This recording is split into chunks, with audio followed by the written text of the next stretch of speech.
ಎಲ್ರಿಗೂ ನಮಸ್ಕಾರ. Welcome back to my YouTube channel. ನಾನಿವತ್ತು ನಿಮ್ಮ ಜೊತೆ ನಾನ್ ಬ್ರೈಡಲ್ ಲುಕ್ನ ಹೇಗೆ ಕ್ರಿಯೇಟ್ ಮಾಡಿದೆ ಅಂತ ಸ್ಟೆಪ್ ಬೈ ಸ್ಟೆಪ್ ತೋರಿಸ್ತಾ ಇದ್ದೀನಿ. ಹಾಗಿದ್ರೆ ಲೇಟ್ ಹಾಕಿ ಬನ್ನಿ ಸ್ಟಾರ್ಟ್ ಮಾಡೋಣ. ಮೇಕಪ್ಪಲ್ಲಿ ಮೇನ್ ಸ್ಕಿನ್ ಪ್ರಿಪ್ರೇಷನ್ ತುಂಬಾ ಮುಖ್ಯ. ನಾನಿಲ್ಲಿ ಫಸ್ಟ್ ಟೋನರ್ನ ಅಪ್ಲೈ ಮಾಡ್ತಾ ಇದ್ದೀನಿ. ಟೋನರ್ನ ಅಪ್ಲೈ ಮಾಡಿ ನೀಟಾಗಿ ಮಸಾಜ್ ಮಾಡ್ತಾ ಇದ್ದೀನಿ. ಇದನ್ನು ಅಪ್ಲೈ ಮಾಡೋದ್ರಿಂದ ನಮ್ಮ ಸ್ಕಿನ್ನ pH ಲೆವೆಲ್ನ ಮೇಂಟೈನ್ ಮಾಡೋಕ್ಕೆ ಇದು ಹೆಲ್ಪ್ ಮಾಡುತ್ತೆ. ಆ್ಯಂಡ್ ನೆಕ್ಸ್ಟ್ ನಾನು ಸಿರಮ್ನ ಯೂಸ್ ಮಾಡ್ತಾ ಇದ್ದೀನಿ. ಇದು ಬಂದು ಗುಡ್ ವೈಬ್ಸ್ ಅವರ ಸಿರಮ್. ಫಸ್ಟ್ ನಾವು ಮೇಕಪ್ ಅಥವಾ ಸ್ಕಿನ್ ಪ್ರಿಪ್ರೇಷನ್ ಮಾಡೋದಕ್ಕಿಂತ ಮುಂಚೆ ಅವ್ರ ಸ್ಕಿನ್ ಟೈಪ್ ಯಾವುದು ಅಂತ ತಿಳ್ಕೊಂಡಿರಬೇಕು. ಇವ್ರ ಸ್ಕಿನ್ ಟೈಪ್ ಬಂದು ಡ್ರೈ ಸ್ಕಿನ್. ನೆಕ್ಸ್ಟ್ ಸ್ಟೆಪ್ ಬಂದು ಮಾಯ್ಶ್ಚರೈಸರ್. ನಾನಿಲ್ಲಿ ಪಾಂಡ್ಸ್ ಅವರ ಮಾಯ್ಶ್ಚರೈಸರ್ ಎಲ್ಲ ಯೂಸ್ ಮಾಡ್ತಾ ಇದ್ದೀನಿ. ಇದು ಬಂದು ಎಲ್ಲ ಸ್ಕಿನ್ ಟೈಪ್ಗೂ ಸೂಟ್ ಆಗುತ್ತೆ ಆ್ಯಂಡ್ ಲೈಟ್ ವೆಯ್ಟ್ ಆಗಿರುತ್ತೆ. ಇವ್ರದ್ದು ಡ್ರೈ ಸ್ಕಿನ್ ಆಗಿರೋದ್ರಿಂದ ಜಾಸ್ತಿನೇ ಮಾಯ್ಶ್ಚರೈಸರ್ ಅಪ್ಲೈ ಮಾಡಿದ್ರು ಏನು ಪ್ರಾಬ್ಲಮ್ ಇಲ್ಲ. ನೆಕ್ಸ್ಟ್ ಸ್ಟೆಪ್ ಬಂದು ಪ್ರೈಮರ್ನ ನಾನು ಆಲ್ ಓವರ್ ಫೇಸ್ ಆ್ಯಂಡ್ ಐಗೂ ಅಪ್ಲೈ ಮಾಡ್ತಾ ಇದ್ದೀನಿ. ನೆಕ್ಸ್ಟ್ ನಾನು ಕಲರ್ ಕರೆಕ್ಟರ್ನ ಯೂಸ್ ಮಾಡ್ತಾ ಇದ್ದೀನಿ. ಜಸ್ಟ್ ನಾನು ಐ ಪಾರ್ಟ್ಗೆ ಮಾತ್ರ ಅಪ್ಲೈ ಮಾಡ್ತಾ ಇದ್ದೀನಿ, ಆಲ್ ಓವರ್ ಫೇಸ್ಗೆ ಅಪ್ಲೈ ಮಾಡ್ತಾ ಇಲ್ಲ. ಕಲರ್ ಕರೆಕ್ಟರ್ನ ಅಪ್ಲೈ ಮಾಡಿ ಬ್ಲೆಂಡರಿಂದ ಬ್ಲೆಂಡ್ ಮಾಡ್ಕೋತಾ ಇದ್ದೀನಿ. ನೆಕ್ಸ್ಟ್ ನಾನು ಫೌಂಡೇಶನ್ನ ತಗೊಂಡಿದ್ದೀನಿ. ಒಂದು ಫ್ಲಾಟ್ ಬ್ರಷಿಂದ ಐಬ್ರೋ ಕೆಳಗಡೆ ಹಾಗೆ ಮೇಲಿನ ಭಾಗ ನೀಟಾಗಿ ಅಪ್ಲೈ ಮಾಡ್ತಾ ಇದ್ದೀನಿ. ಇದನ್ನು ನೀವು ಐಬ್ರೋ ಶೇಪ್ ಮಾಡಾದ್ಮೇಲೂ ಕೂಡ ಇದನ್ನು ಅಪ್ಲೈ ಮಾಡ್ಬೋದು. ಇಲ್ಲ ಅಂದರೆ ಫಸ್ಟ್ ನೀವು ಇದನ್ನೇ ಮಾಡಿಕೊಂಡು ಆಮೇಲೆ ಐಬ್ರೋ ಶೇಪ್ನ ನೀಟಾಗಿ ಕೊಡ್ಕೋಬೋದು. ನಾನು ಎರಡು ಕಣ್ಣಿಗೆ ಅಪ್ಲೈ ಮಾಡಿ ನೀಟಾಗಿ ಬ್ಲೆಂಡ್ ಮಾಡ್ಕೋತಾ ಇದ್ದೀನಿ. ನೆಕ್ಸ್ಟ್ ನಾನು ಐಬ್ರೋ ಡಿಫೈನ್ ಮಾಡ್ತಾ ಇದ್ದೀನಿ. ಐಬ್ರೋ ಡಿಫೈನ್ ಮಾಡುವಾಗ ಕಲರ್ ಶೇಡ್ ಬಂದು ಯಾವಾಗಲೂ ಡಾರ್ಕ್ ಬ್ಲ್ಯಾಕ್ ಕಲರ್ ತೊಗೊಬಾರ್ದು. ಸ್ವಲ್ಪ ಲೈಟ್ ಆಗಿರೋ ಕಲರ್ ತೊಗೊಬೇಕು. ಬ್ಲ್ಯಾಕಲ್ಲೇ ಸ್ವಲ್ಪ ಲೈಟ್ ಆಗಿರುತ್ತೆ, ಆ ಕಲರ್ನ ತೊಗೊಂಡು ಆ ಶೇಡ್ನ ತೊಗೊಂಡು ನೀವು ಐಬ್ರೋ ಡಿಫೈನ್ ಮಾಡಿದ್ರೆ ನಿಮಗೆ ತುಂಬಾ ಹೆಲ್ಪ್ ಆಗುತ್ತೆ. ಯಾಕಂದರೆ ಡಾರ್ಕ್ ಬ್ಲ್ಯಾಕ್ ತೊಗೊಳೋದ್ರಿಂದ ಐಬ್ರೋ ಶೇಪ್ ಕ್ಲೀನಾಗಿ ಬರದೇ ಇದ್ದಾಗ ನಾವು ರಿಮೂವ್ ಮಾಡಬೇಕು ಅಂದರೆ ರಿಮೂವ್ ಮಾಡೋಕ್ಕಾಗಲ್ಲ, ಅದು ಫುಲ್ಲು ಗಲೀಜಾಗಿಬಿಡುತ್ತೆ. ನೆಕ್ಸ್ಟ್ ನಾನು ಐ ಮೇಕಪ್ ಮಾಡ್ತಾ ಇದ್ದೀನಿ. ಇಲ್ಲಿ ಬೇಸ್ ಕಲರ್ ಆಗಿ ನಾನು ಲೈಟ್ ಪಿಂಕ್ ತಗೊಂಡಿದ್ದೀನಿ. ನಾನು ಯೂಸ್ ಮಾಡಿರೋ ಕಲರ್ ಶೇಡ್ ಸ್ಕ್ರೀನ್ ಮೇಲೆ ಹಾಕಿದ್ದೀನಿ, ನೀವು ನೋಡ್ಬೋದು. ನಾನಿಲ್ಲಿ ಐ ಮೇಕಪ್ ಪಫಿ ಬ್ರಷ್ ತೊಗೊಂಡು ನೀಟಾಗಿ ಬ್ಲೆಂಡ್ ಮಾಡ್ತಾ ಇದ್ದೀನಿ. ನೀಟಾಗಿ ಬ್ಲೆಂಡ್ ಮಾಡಿದಷ್ಟು ಐ ಮೇಕಪ್ ಚೆನ್ನಾಗಿ ಬರುತ್ತೆ. ನಾನು ಮಾಡ್ತಿರೋ I makeup cut crease I makeup ಮಾಡುವಾಗ ಕ್ರೀಸ್ ಲೈನ್ ನೀಟಾಗಿ ಗೊತ್ತಾಗಿಲ್ಲ ಅಂದರೆ ಈಗ ನಾನು ಮಾಡಿರೋ ರೀತಿ ಅಂದರೆ ಐ ಮಿಡಲ್ ಪಾರ್ಟ್ಗೆ ಅಪ್ಲೈ ಮಾಡಿ ಕಣ್ಣು ಓಪನ್ ಮಾಡಿದಾಗ ಅವರ ಕ್ರೀಸ್ ಲೈನ್ಗೆ ಟಚ್ ಆಗುತ್ತೆ. ಸೊ ಆದ್ದರಿಂದ ನಮಗೆ ಕ್ರೀಸ್ ಲೈನ್ ಗೊತ್ತಾಗುತ್ತೆ, ನಮಗೆ ಕಟ್ ಕ್ರೀಸ್ ಐ ಮೇಕಪ್ ಮಾಡೋಕ್ಕೆ ಹೆಲ್ಪ್ ಆಗುತ್ತೆ. ನಾನು ಗೋಲ್ಡ್ ಕಲರ್ ಶಿಮ್ಮರ್ನ ಈಗ ಯೂಸ್ ಮಾಡ್ತಾ ಇದ್ದೀನಿ, ಅಂದರೆ ಅಪ್ಲೈ ಮಾಡ್ತಾ ಇದ್ದೀನಿ, ನೀವು ನೋಡ್ಬೋದು. ಐ ಮೇಕಪ್ನ ನಾನು ಯಾವಾಗಲೂ ಔಟ್ಫಿಟ್ಗೆ ಸೂಟ್ ಆಗೋ ರೀತಿಯೇ ಮಾಡ್ತೀನಿ. ಸೊ ನಾನು ಇವರ ಒಂದು ಔಟ್ಫಿಟ್ ಬಂದು ಗ್ರೀನ್ ಹಾಗೆ ಯೆಲ್ಲೋ ಕಾಂಬಿನೇಷನಲ್ಲಿದೆ. ಸೊ ಫಸ್ಟ್ ನಾನು ಕಟ್ ಕ್ರೀಸ್ಗೆ ಗೋಲ್ಡನ್ ಕಲರ್ ಬಳಸ್ಕೊಂಡು ನೆಕ್ಸ್ಟ್ ನಾನು ಇಲ್ಲಿ ಗ್ರೀನ್ ಕಲರ್ ಶೇಡ್ನ ಔಟರ್ ಕಾರ್ನರಲ್ಲಿ ಅಪ್ಲೈ ಮಾಡ್ತಾ ಇದ್ದೀನಿ. ನೀಟಾಗಿ ಬ್ಲೆಂಡ್ ಮಾಡ್ತಾ ಇದ್ದೀನಿ ಬ್ರಷಿಂದ. ನೆಕ್ಸ್ಟ್ ನಾನು ಬ್ಲ್ಯಾಕ್ ಕಲರ್ ತೊಗೊಂಡು ಔಟರ್ ಕಾರ್ನರಲ್ಲಿ ಅಪ್ಲೈ ಮಾಡ್ತಾ ಇದ್ದೀನಿ. ಹಾಗೆ ನಾನು ಕ್ರೀಸ್ ಲೈನ್ ಕಾಣದೇ ರೀತಿ ನೀಟಾಗಿ ಬ್ಲೆಂಡ್ ಮಾಡ್ಕೋತಾ ಇದ್ದೀನಿ. ಗೋಲ್ಡ್ ಕಲರ್ ಗ್ಲಿಟರ್ನ ಅಪ್ಲೈ ಮಾಡ್ತಾ ಇದ್ದೀನಿ. ಜಸ್ಟ್ ನಾನು ಐಬಾಲ್ ಮೇಲೆ ಅಪ್ಲೈ ಮಾಡ್ತಾ ಇದ್ದೀನಿ. ನೆಕ್ಸ್ಟ್ ನಾನು ಹೈಲೈಟರ್ನ ಅಪ್ಲೈ ಮಾಡ್ತಾ ಇದ್ದೀನಿ. ನೆಕ್ಸ್ಟ್ ನಾನು ಶುಗರ್ ಪಾಪ್ ಅವರ ಐಲೈನರ್ನ ಅಪ್ಲೈ ಮಾಡ್ತಾ ಇದ್ದೀನಿ. ನಾನಿಲ್ಲಿ ಈ ಟೇಪ್ನ ಯಾಕೆ ಅನಿಸಿದ್ದೀನಿ ಅಂದರೆ ಜಸ್ಟ್ ಐಲೈನರ್ ಶೇಪ್ ಕ್ಲೀನಾಗಿ ಬರಲಿ ಅಂತ. ನೀವು ಮನೇಲಿ ಈ ಥರ ಟ್ರೈ ಮಾಡಿ, ಚೆನ್ನಾಗಿ ಬರುತ್ತೆ ಆ್ಯಂಡ್ ಐಲೈನರ್ ಹಚ್ಚೋಕ್ಕೆ ತುಂಬಾ ಈಸಿ ಆಗುತ್ತೆ. ನೆಕ್ಸ್ಟ್ ನಾನು ಶುಗರ್ ಪಾಪ್ ಅವರ ಮಸ್ಕರ ಯೂಸ್ ಮಾಡ್ತಾ ಇದ್ದೀನಿ. ನೀವು ನೋಡ್ಬೋದು ನಾನು ಯಾವ ರೀತಿ ಅಪ್ಲೈ ಮಾಡ್ತಾ ಇದ್ದೀನಿ ಅಂತ.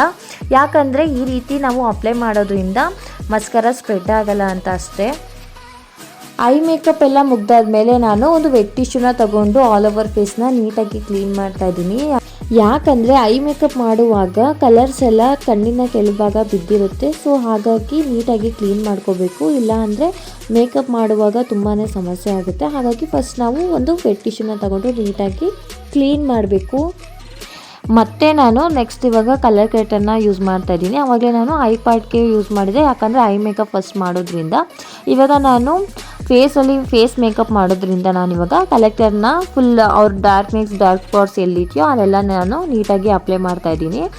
ನಾನು ಆಲ್ರೆಡಿ ಹಿಂದಿನ ವೀಡಿಯೋದಲ್ಲಿ ಇದನ್ನೆಲ್ಲ ಪ್ರಾಡಕ್ಟ್ ಎಲ್ಲ ಯಾಕೆ ಯೂಸ್ ಮಾಡ್ತಾರೆ ಅದ್ರ ಬಗ್ಗೆ ಎಲ್ಲ ಇನ್ಫಾರ್ಮೇಷನ್ ನಾನು ಡೀಟೇಲಾಗಿ ಕೊಟ್ಟಿದ್ದೀನಿ. ನೀವು ಇದ್ರ ಬಗ್ಗೆ ಇನ್ಫಾರ್ಮೇಷನ್ ಬೇಕು, ಯಾಕೆ ಯೂಸ್ ಮಾಡ್ತೀವಿ ಏನೋ ಅಂತ ತಿಳ್ಕೊಬೇಕು ಅಂದರೆ ನನ್ನ ಹಿಂದಿನ ವೀಡಿಯೋ ನೋಡಿ.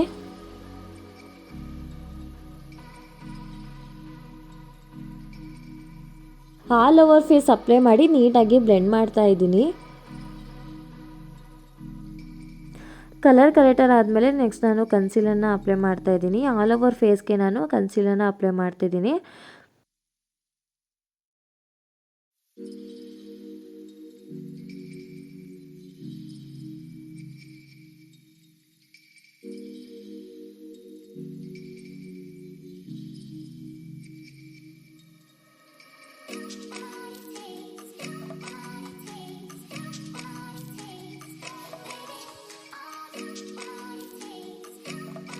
ಇವಾಗ ನಾನು ಆಲ್ ಓವರ್ ಫೇಸ್ಗೆ ಅಪ್ಲೈ ಮಾಡಿ ನೀಟಾಗಿ ಬ್ಲೆಂಡ್ ಮಾಡ್ತಾ ಇದ್ದೀನಿ. ನೀಟಾಗಿ ಬ್ಲೆಂಡ್ ಆದಷ್ಟು ಮೇಕಪ್ ಚೆನ್ನಾಗಿ ಕೂರುತ್ತೆ. ಹಾಗೆ ಬ್ಲೆಂಡಿಂಗ್ ಈಸ್ ಮೋಸ್ಟ್ ಇಂಪಾರ್ಟೆಂಟ್. ಇಲ್ಲಿ ನಾನು ಅವ್ರ ಕಣ್ಣಿನ ಕೆಳಭಾಗ ಸ್ವಲ್ಪ ಇನ್ನೂ ಸ್ವಲ್ಪ ಡಾರ್ಕ್ನೆಸ್ ಕಾಣಿಸ್ತಿದೆ ಅಂತ ಸ್ವಲ್ಪ ಫೇರ್ ಕಲರ್ ಕನ್ಸೀಲರ್ನ ತಗೊಂಡು ಅಪ್ಲೈ ಮಾಡಿ ನೀಟಾಗಿ ಬ್ಲೆಂಡ್ ಮಾಡ್ತಾ ಇದ್ದೀನಿ. ನೆಕ್ಸ್ಟ್ ನಾನು ಫೇಸ್ ಸ್ವಲ್ಪ ಗ್ಲೋ ಕಾಣಲಿ, ಶೈನಾಗಿ ಕಾಣಿಸ್ಲಿ ಅಂತ ಕ್ರೀಮ್ ಬೇಸ್ ಹೈಲೈಟನ್ನು ಯೂಸ್ ಮಾಡ್ತಾ ಇದ್ದೀನಿ. ಇದನ್ನು ನೀವು ಡ್ರೈ ಸ್ಕಿನ್ ಇದ್ದವ್ರಿಗೆ, ಕಾಂಬಿನೇಷನ್ ಸ್ಕಿನ್ ಟೈಪ್ಸ್ ಇದ್ದವ್ರಿಗೆ ನೀವು ಯೂಸ್ ಮಾಡ್ಬೋದು. ಆದರೆ ಆಯಿಲಿ ಸ್ಕಿನ್ ಇದ್ದವ್ರಿಗೆ ಯೂಸ್ ಮಾಡಿದ್ರೆ ಮೇಕಪ್ ಕೂರೋದಿಲ್ಲ, ಬೇಗನೆ ಮೇಕಪ್ ಎಲ್ಲ ಸ್ವೆಟ್ ಆಗುತ್ತೆ, ಹಾಗೆ ಬೇಗನೆ ಮೇಕಪ್ ಹೋಗ್ಬಿಡುತ್ತೆ, ಹಾಳಾಗುತ್ತೆ. ಹಾಗಾಗಿ ನಾವು ಆಯಿಲಿ ಸ್ಕಿನ್ ಇದ್ದವ್ರಿಗೆ ಇದನ್ನು ಅಪ್ಲೈ ಮಾಡಬಾರ್ದು. ಅವ್ರಿಗೆ ಪೌಡರ್ ಬೇಸ್ ಹೈಲೈಟನ್ನು ಯೂಸ್ ಮಾಡಬೇಕು. ನೆಕ್ಸ್ಟ್ ನಾನು ಫೌಂಡೇಶನ್ನ ಅಪ್ಲೈ ಮಾಡ್ತಾ ಇದ್ದೀನಿ. ಕನ್ಸಿಲರ್ ಆದಮೇಲೆ ನೆಕ್ಸ್ಟ್ ನಾನು ಫೌಂಡೇಶನ್ನ ಅಪ್ಲೈ ಮಾಡ್ತಾ ಇದ್ದೀನಿ. ಲಾಸ್ಟಲ್ಲಿ ನಾನು ಪೌಡರ್ನ ಅಪ್ಲೈ ಮಾಡ್ತೀನಿ. ಇವಾಗ ನಾನು ಆಲ್ ಓವರ್ ಫೇಸ್ಗೆ ಲೈಟಾಗಿ ಫೌಂಡೇಶನ್ನ ಅಪ್ಲೈ ಮಾಡಿ ನೀಟಾಗಿ ಬ್ಲೆಂಡ್ ಮಾಡ್ತೀನಿ. ನಾನಿಲ್ಲಿ ಲೂಸ್ ಪೌಡರ್ನ ಅಪ್ಲೈ ಮಾಡ್ತಾ ಇದ್ದೀನಿ. ಆ್ಯಂಡ್ ಇದು ಆಲ್ ಸ್ಕಿನ್ ಟೈಪ್ಗೂ ಸೂಟ್ ಆಗುತ್ತೆ, ಎಲ್ಲ ಸ್ಕಿನ್ ಟೈಪ್ಗೂ ನೀವು ಅಪ್ಲೈ ಮಾಡ್ಬೋದು. ನೆಕ್ಸ್ಟ್ ನಾನು ಕಾಂಟರಿಂಗ್ನ ಅಪ್ಲೈ ಮಾಡ್ತಾ ಇದ್ದೀನಿ.